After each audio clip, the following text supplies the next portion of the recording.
আজকে কথা বলবো আপার প্রাইমারি রিসেন্টলি অর্থাৎ গতকাল চলতি সপ্তাহের বুধবার যে প্যানেল প্রকাশিত হয়েছে, সেখানে তিনটে প্যানেল প্রকাশিত হয়েছে। একটি প্যানেল একটি ওয়েটিং লিস্ট এবং একটি নোটিশ দিয়েছিল, যেখানে 9জন প্রার্থীর আলাদা করে একটা লিস্ট দিয়েছে, যেটা কোর্টের আদেশ অনুযায়ী তাদেরকে সেই কিন্তু নামটা দেওয়া হয়েছে। তো এইবার নেক্সট আপডেট হচ্ছে কাউন্সিলিংটা কবে হবে। তো কাউন্সিলিং নিয়েও কিন্তু আপডেট রয়েছে। সিদ্ধার্থ মজুমদার মহাশয় কি বলেছেন সেই সমস্ত বিষয় জানবো।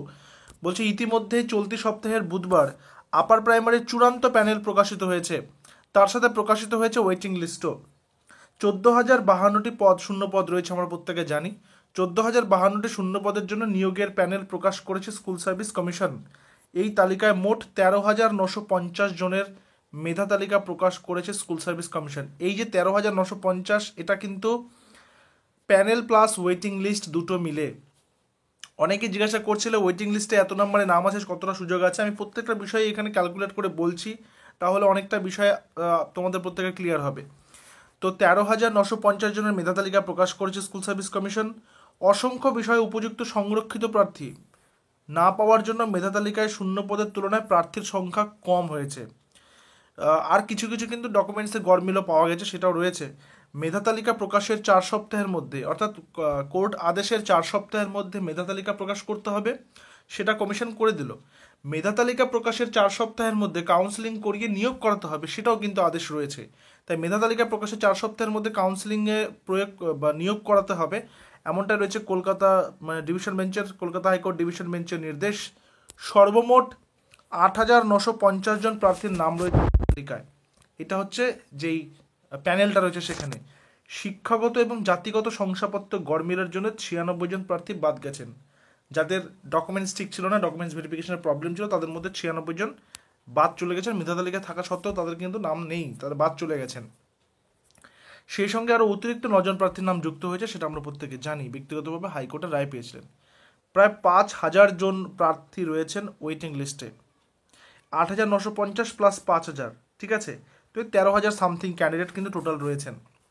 শূন্যপদ কত? 14,000 প্লাস। তাহলে কি মনে হচ্ছে ওয়েটিং লিস্টে যারা আছেন তাদেরও কিন্তু চাকরি মোটামুটিভাবে কনফার্ম। এবার তার কারণ আরেকটা আছে, তার কারণটা হচ্ছে চাকরি হয়ে যাওয়া মানে লিস্টে থাকা কিছু ক্যান্ডিডেটের নাম জেনারেল ক্যান্ডিডেটের লিস্টে রয়েছে, আবার যদি তাদের কোনো রিজার্ভেশন থাকে ওবিসি বা এসসি বা এসটি, সেই লিস্টেও তাদের নাম রয়েছে। তো কি একটা ক্যান্ডিডেট দুটো জায়গায় নাম রয়েছে, তাহলে তিনি তো একজনই একটা জায়গায় নিয়েবেন, তার আরেকটা জায়গা তো ফাঁকা থেকে যাবে। তো সেই ক্ষেত্রেও কিন্তু এখানে আরও প্রার্থী কিন্তু সুযোগ পাবেন এই ওয়েটিং লিস্ট থেকে। তো প্রায় 5,000 জন প্রার্থী রয়েছেন ওয়েটিং লিস্টে। চাকরি হয়ে যাবে প্রায় সকলেরই, কারণ সংরক্ষিত প্রার্থীদের অনেকেই 2 বা তার বেশি ক্যাটাগরিতে জায়গা দখল করে রয়েছেন। চলতি সপ্তাহে, এই জায়গাটা একটু বিশেষ গুরুত্ব দিয়ে দেখতে বলছে প্রত্যেকে, চলতি সপ্তাহের বৃহস্পতিবার অথবা শুক্রবার প্যানেলের জন্য বা প্যানেলের নিরিখে কাউন্সিলিংয়ের নোটিশ আসার সম্ভাবনা প্রবল রয়েছে। এবং স্কুল সার্ভিস কমিশনের পক্ষ থেকে যেটা খবর, পুজোর আগে প্রথম দফায় কাউন্সিলিং কিন্তু করাবে, অর্থাৎ কয়েকটা দফায় হবে ভাগ করে করে। পুজোর আগে কিন্তু ফার্স্ট ফেজ অফ কাউন্সিলিং হয়ে যাবে। চ্যানেলে নজর রেখো তোমরা প্রত্যেকেই। কাউন্সিলিংয়ের নোটিশ আসা মাত্রই আমি তোমাদেরকে ভিডিও করার মাধ্যমে বুঝিয়ে দেবো এবং জানিয়ে দেবো, আপডেটগুলো দিয়ে দেবো। চ্যানেলে যুক্ত থেকো, কারণ এর মধ্যে পুজোর আগেই কিন্তু সম্ভবত প্রথম কাউন্সিলিংটা হবে এবং নিয়োগ কিন্তু আস্তে আস্তে দেওয়া শুরু হবে। তো আশা করা যাচ্ছে যে এবার পুজোটা ভালো কাটবে। যারা যারা সুযোগ পেলো, যাদের দীর্ঘ বছরের লড়াইয়ের তারা একটা কিনারা খুঁজে পেলো, ফাইনালি তারা প্লেসমেন্ট পাচ্ছে। এবং তার পাশাপাশি যারা নতুন, তাদের উদ্দেশ্যে একটা বার্তা রয়েছে, সেটা হচ্ছে যেহেতু এই 14,000 ভ্যাকেন্সি 2014 সালের সেই নোটিফিকেশন অনুযায়ী, তারপর কিন্তু 2024 পর্যন্ত, 24 শেষ হতে চললো, প্রায় 14 বছর, প্রায় 10 বছর। এই সময়টা কিন্তু যে ভ্যাকেন্সিগুলো তৈরি হয়েছে সেগুলো কিন্তু একটাও ইনক্লুড হয়নি এই নোটিফিকেশনে বা এই রিক্রুটমেন্টে।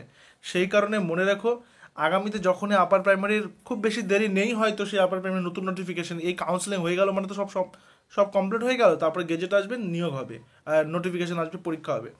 তো সেখানেও কিন্তু একটা বিপুল সংখ্যক ভ্যাকেন্সি এক্সপেক্ট করতেই পারো তোমরা। তাই যারা যারা প্রিপারেশন নিচ্ছ, নিজের মতন করে সময় দিয়ে নিতে থাকো। আগামীতে কিন্তু আপার প্রাইমারির জন্য আরও নিয়োগের জন্য সুযোগ পাবে। তো এটা ছিল আজকের আপডেট। পরবর্তী যখনই আমরা আপডেট পাবো কাউন্সিলিংয়ের নোটিশ সংক্রান্ত, তোমাদেরকে জানিয়ে দেবো। Till then, stay connected with us. Thank you very much.